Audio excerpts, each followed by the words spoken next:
we're still in Perek Aleph, still in the first chapter, and don't know if we'll finish the chapter, but we're going to learn for about 15-20 minutes, see how far we get. I'm just learning this for the first time as well, so we'll learn this all together.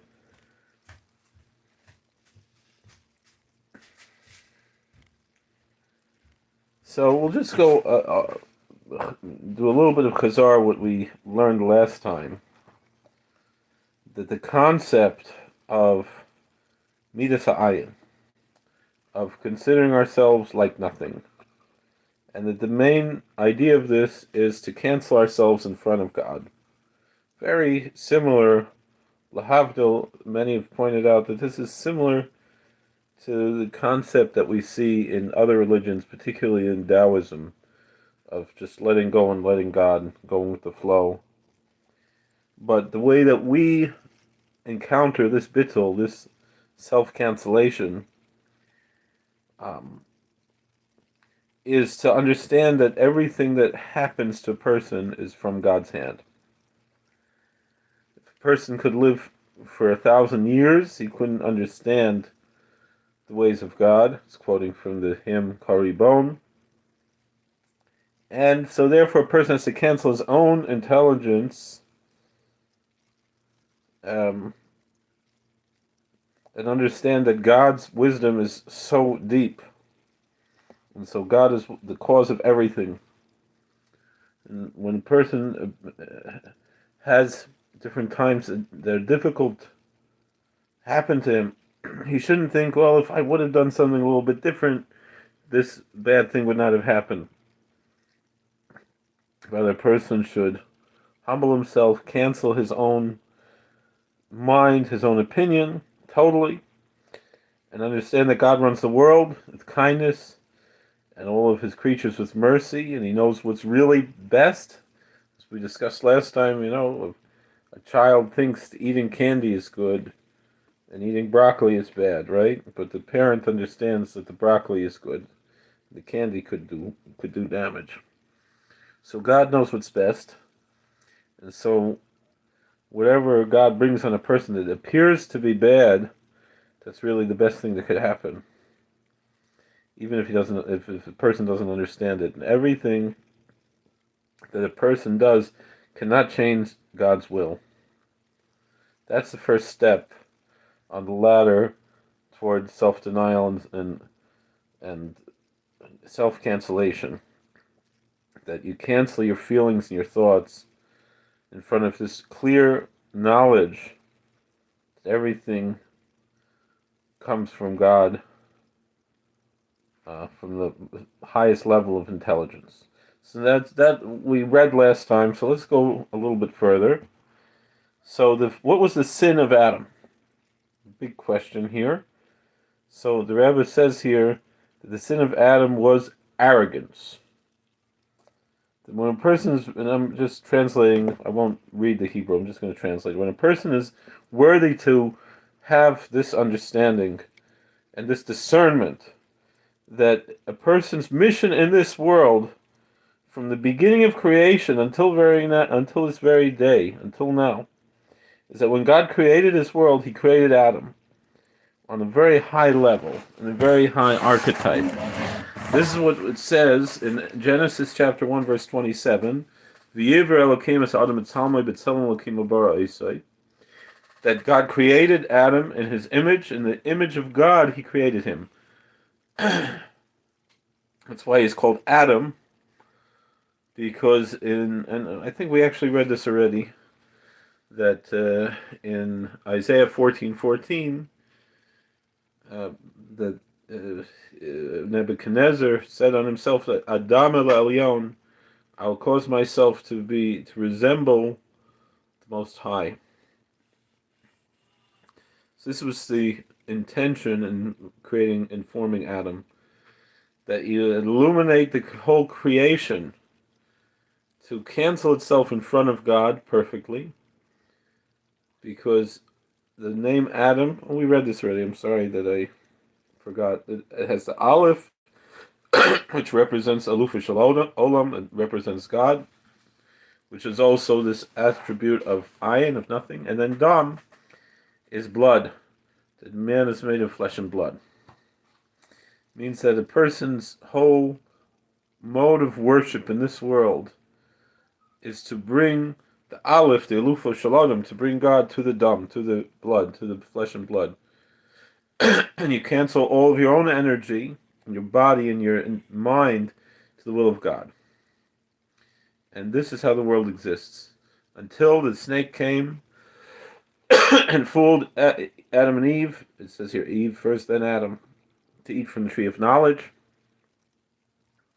It wasn't just the simple meaning to eat from the tree, but rather to cause them to sin with arrogance. It brings from the Pri Tzaddik and other tzaddikim that he wanted to remove them and separate them from their self-cancellation before the blessed Lord. So therefore, when it says there, on the day that you eat from it, Genesis 3 verse 5, on the day that you eat from it, your eyes will be open, you'll be like God, knowing good and evil. It means that you won't cancel yourself in front of God, like now. You'll be like God, knowing good and evil. That they'll have this type of his own personal intelligence, separate in a sense, not totally, but in this illusion from God. And so therefore, the snake was able to fool Adam and Eve to remove the aleph, the alufa shalom, the first letter of Adam's name, which represents the archetype of God, from the dam, from the blood, from the flesh and blood. That was the intention of the snake, that Adam and Eve should not cancel themselves before God, and from there on, that's what we find, that for all the generations, we have to fix that what Adam broke, what he twisted. That since Adam's sin was arrogance, we have to be humble. And that's how we fix Adam's sin, to cancel our own intelligence to this level of nothing, to the will of God in truth. So now this is the next part that we didn't learn last week. We're saying that we have an obligation to fix the original sin, that we have a path to follow, because our ancestors, our patriarchs, already did so. Abraham, Isaac, and Jacob, and the other great men and women of the Bible, of the Torah, accomplished this. So the Rebbe says this form of service, this worship, this work of canceling yourself in front of the Lord, even when it's difficult, it comes from knowledge and constantly repeating this lesson that God knows how to order up the world with wisdom. And that was the form of worship of the 7 shepherds of Israel, who are called the patriarchs of the world in the Zohar. Who are they? Abraham, Isaac, Jacob, Joseph, Moses, Aaron, and David. Each one according to his form of worship. They had their own archetype that they attached themselves to. And so they rectified this damage to the attribute of nothingness that Adam damaged.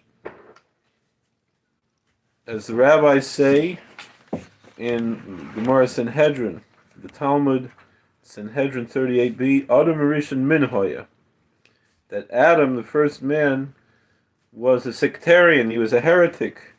Darkim Paschu Shar Lashem, even though he was a great saint and a prophet, but he made a mistake, right? And so, on their way of opening the gate to the Lord, if we follow their path, which is simple faith, as it says in Leviticus, you should be Tamim Tiyam Hashem Lakecha, You should be straightforward and simple with the Lord your God.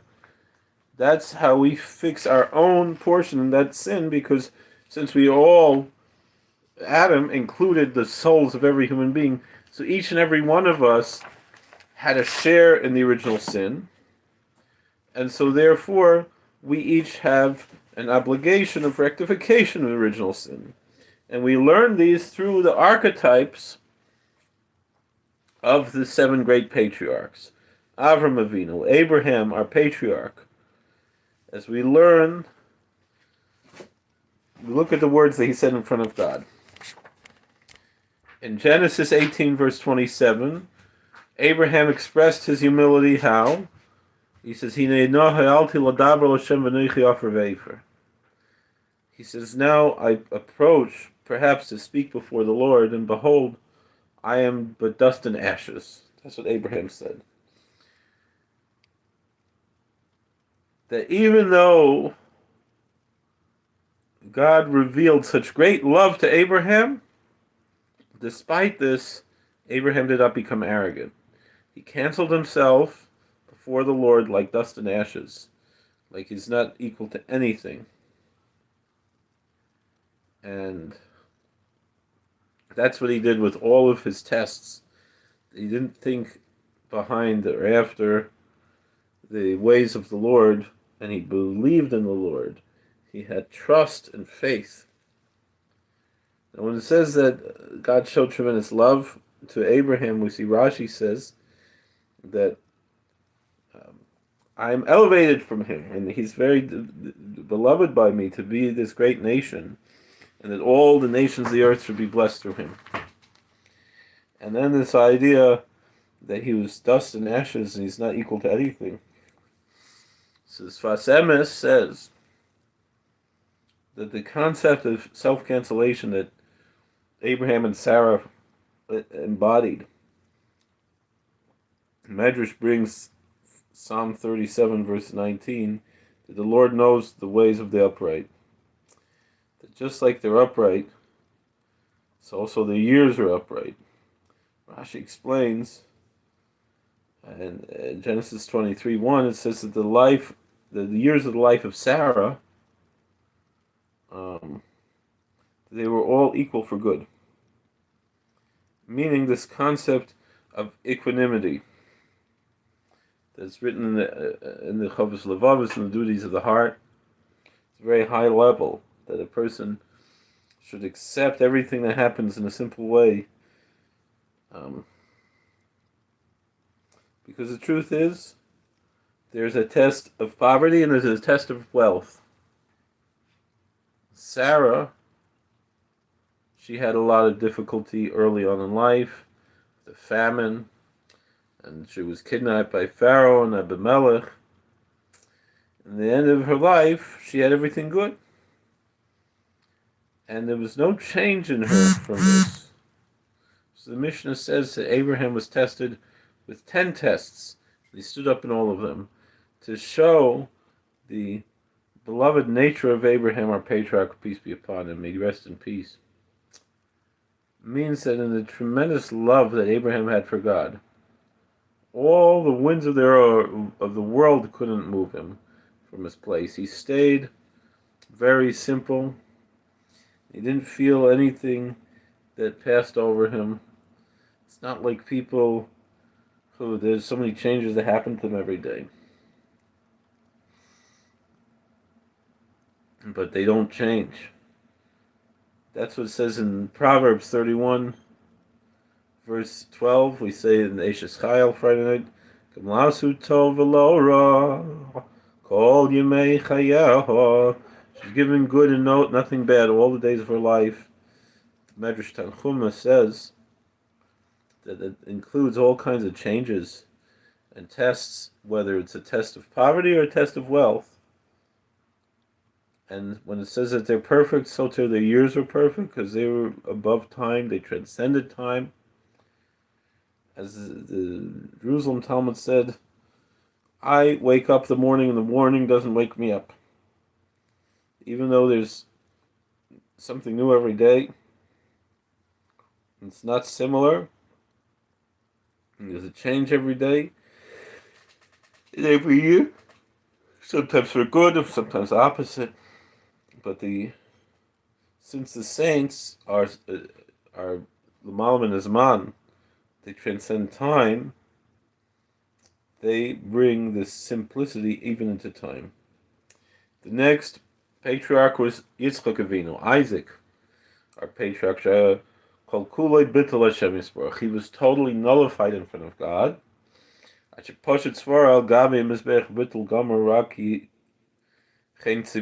he was willing to stretch out his neck, to put his neck on the line, to be slaughtered on God's altar, because that's what God commanded.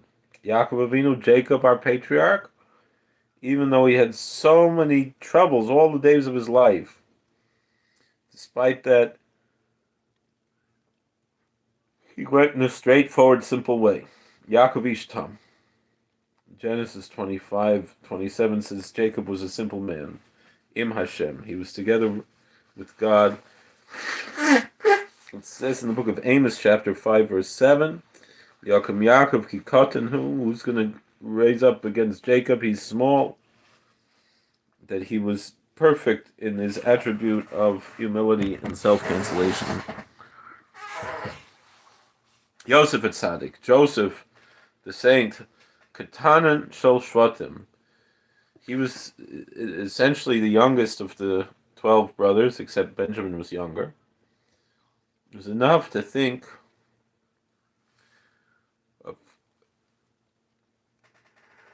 how he lived his life. And he battled out to show his tremendous self-annulment before the one Lord. That even though he was in the top of the world, his father loved him from more than all his brothers, meaning that Jacob taught all the secrets of his Torah study that he learned by Shem and Eber, according to the Medrash. All of that Jacob taught to Joseph. But with all that, there was also a time of the hidden face, so to speak, that God turned around the wheel of fortune, that he should go down to Egypt with tremendous insults. He was sold to Ishmaelite merchants. He went down to the land of Egypt, which was the most disgusting. It was the sin city. It was this disgusting place in the world. It was the source of all kinds of impurity and filth. It was not enough, but that that Potiphar's wife, Ashes Potiphar, would try to seduce him morning and night with very difficult and bitter tests. And he was far away from anyone to help him, whether materially or spiritually. They shouldn't fall into the net of the devil. But despite this, he was perfect in his trust in God, in one God. And he canceled himself in front of God, and he believed that everything was good. Even the fact that Joseph was sold as a slave. Therefore, there's nothing that you have to worry about. He didn't even try to do any work. When the butler said, that was the only thing. He asked, please remember me, Genesis 5:14. And because he asked that, he had to spend another 2 years in jail. Because for him, that was a sin. Because he was so perfect. He was crowned and perfect in his humility and self-cancellation, self-denial to God. So the fact that when he stood in front of the Pharaoh, and he could have had tremendous honor because he interpreted the dreams. He opened his mouth and he says, without any fear, Genesis 41:16, God will answer the peace of Pharaoh. Moser is called Adas v'Kavod Lashem. And he said all the intelligence and all the glory belongs to God. And he didn't worried that even such a low place, the most disgusting place in the world, is in front of the wicked Pharaoh. Despite this, he understood that everywhere they went, good and evil, all this is from God.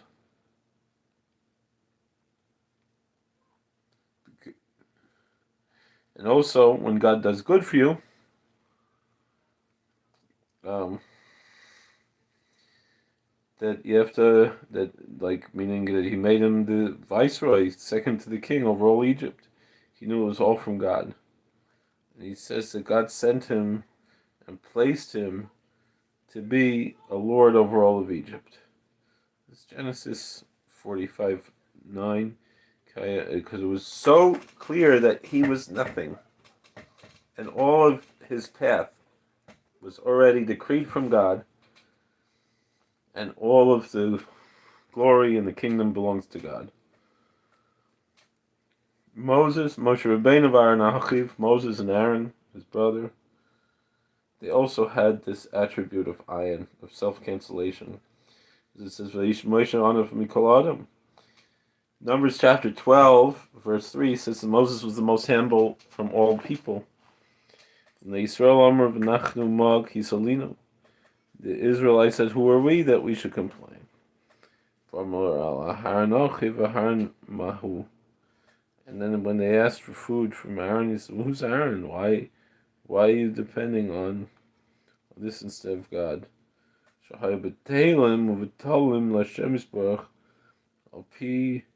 That's a good saying. It's totally finished over here by the will of God. And so therefore that's this concept. That even what they understood was a gift from God. So Moshe and Aaron, they were in this other Aaron Mahu, etc. So we kept them all around. Alright. I'm getting a bit tired. We made the 20-minute mark a few minutes ago. On the next page we'll talk about King David. Not sure when is the next time we'll learn, but at least this. But we could, if you're new to the channel, please like, share, subscribe, comment. I have many more videos, but right now it's time for me to go to sleep. Alright, God bless you. Alright, we love you. Take care. How do you turn this thing off?